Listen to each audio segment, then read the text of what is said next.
आचार्य प्रमोद कृष्ण। देखिए, पहली बात तो आज पंडित अटल बिहारी वाजपेयी जी का जन्मदिन है, मैं उनको नमन करता हूँ। दूसरी बात, सवाल CAA और NRC और काका पापा छीछी सब संबित पात्रा जी ने बड़ा अच्छी तरह से रखा। सवाल किसी बिल का नहीं है अमीश देवगन, सवाल किसी कानून का नहीं है, सवाल है भारतीय जनता पार्टी और इस सरकार की नीयत का। देश की जनता में इनका जो भरोसा है वो लगातार टूट रहा है। इसीलिए अब ये कह रहे हैं कि ममता बनर्जी ने ये कानून लाया था, मनमोहन सिंह जी ने बात की थी, इसका मतलब आप वो काम कर रहे हैं जो कांग्रेस करती थी। तो फिर आप में उनमें फ़र्क क्या रह गया? क्या आपको अपने कानून लाने से पहले तैयारी नहीं करनी चाहिए थी? मैं पूछना चाहता हूं संबित पात्रा जी से और सुधांशु जी से भी कि भाई आपने एक तरफ कह दिया कि साहब हम ये काम करेंगे जिससे कि तमाम शरणार्थियों को अफगानिस्तान से, बांग्लादेश से, पाकिस्तान से लाएंगे। भाई पाकिस्तान में अगर हिंदुओं पर अत्याचार हो रहा है तो भारत को शरण देना चाहिए, मैं स्वागत करता हूं इस बात का, लेकिन शरणागत की रक्षा करने का वचन हमारी संस्कृति देती है, हमारा धर्म देता है, सनातन धर्म देता है, हमारा भारत का संविधान देता है।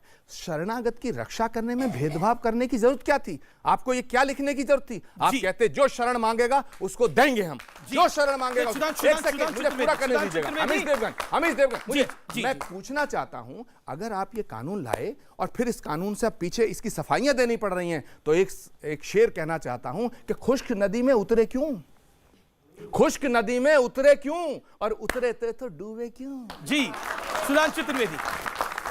देखिए, इन्होंने जो फैक्ट की बात कही कि भेदभाव क्यों, तो 20 अप्रैल 2012 को असम के मुख्यमंत्री तरुण गोगोई तत्कालीन प्रधानमंत्री डॉक्टर मनमोहन सिंह को लिखते हैं कि बांग्लादेश से आए हुए हिंदू, बौद्ध और क्रिश्चियन, सिर्फ 3 को, इनको नागरिकता देना हमारे लिए आवश्यक है।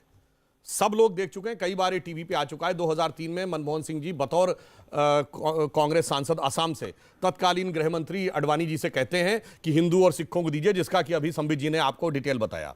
और जो आचार्य जी ने कहा महात्मा गांधी की आत्मा, तो 26 सितंबर 1947 को महात्मा गांधी जी का वक्तव्य है कि पाकिस्तान से आए हुए सभी हिंदू, सिख और गैर मुस्लिमों को न सिर्फ शरण देना बल्कि उनकी आजीविका और जीवन स्तर का ध्यान रखना भारत सरकार का कर्तव्य है। It is the duty of the government of India.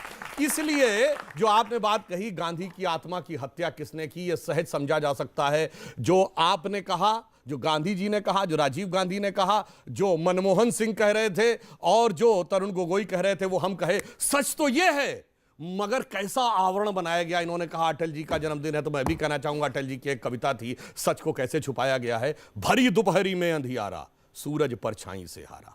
भरी दोपहरी में अंधियारा, सूरज परछाई से हारा, इसलिए अंतरतम का नेह निचोड़ें, बुझी हुई बाती सुलगाएं, आओ मिलकर दिया जलाएं। इस पे जी हारून यूसुफ साहब, आओ मिलकर दिया जलाएं।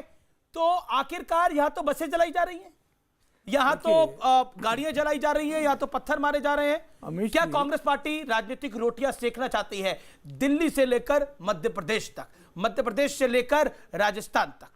अगर कोई सच की बात करे और हकीकत की बात करे तो सियासी रोटियां सेकने की बात हुई। अभी हमारे संबित पात्रा जी ने कहा कि भ्रमित किया और जा रहा है लोगों को। मैं पूछना ये चाहता हूँ, मनमोहन सिंह जी ने कब ये कहा कि इसके अंदर जो तमाम लोग हैं, जो शरणार्थी हैं, जो प्रोसिक्यूटेड माइनॉरिटीज़ हैं, उन्होंने कब कहा कि मुसलमानों को शामिल मत करो? मैं दूसरी बात जी, आज भी पाकिस्तान में जो हिंदुस्तान से लोग गए थे, मुहाजिर कहलाते हैं।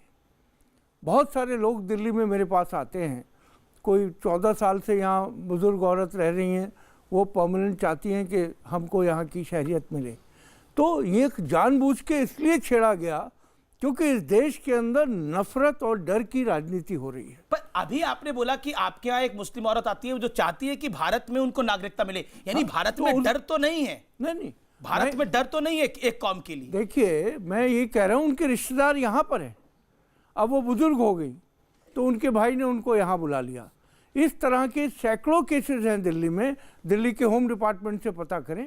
और दूसरा, जिस तरीके ये लाया क्यों गया, क्यों भ्रमित किया गया, क्यों एक खास समुदाय को जो है ये कह के उकसाया गया कि मुसलमानों के अलावा सब होंगे। इस देश का संविधान, इस देश का आइन सबको बराबर का हक और अधिकार देता जी जी जी।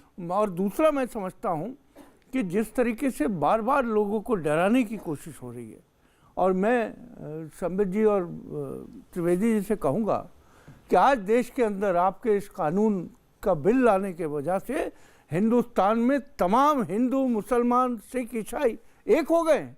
आज नौजवान जो सड़कों पे यूनिवर्सिटीज और कॉलेज से निकल के चल रहा है, वो किसी धर्म जाति की बात नहीं कर रहा, वो अधिकारों की बात कर रहा है, वो संविधान की बात कर मेरे रहा है। पास तस्वीरें भी हैं, बार-बार मैं गुमराह वो करना भी चाहते हैं। दिखाऊंगा, लेकिन आप एक कौम के विरोध में काम कर रहे हैं। आरोप नंबर 1। आरोप नंबर 2, आपने लगाया कि आपने डर पैदा कर दिया है। देखिए, पहली बात है, हारून यूसुफ जी बहुत समझदार व्यक्ति हैं, 3 बार मंत्री भी रह चुके हैं, हिंदुस्तान के संविधान को जानते हैं। इन्होंने कहा कि भारतीय जनता पार्टी ने एक समुदाय के नाम को छोड़ दिया और ये हिंदुस्तान के मुसलमानों के खिलाफ है। आप मुझे ये बताइए, पाकिस्तान के मुसलमान, अफगानिस्तान के मुसलमान,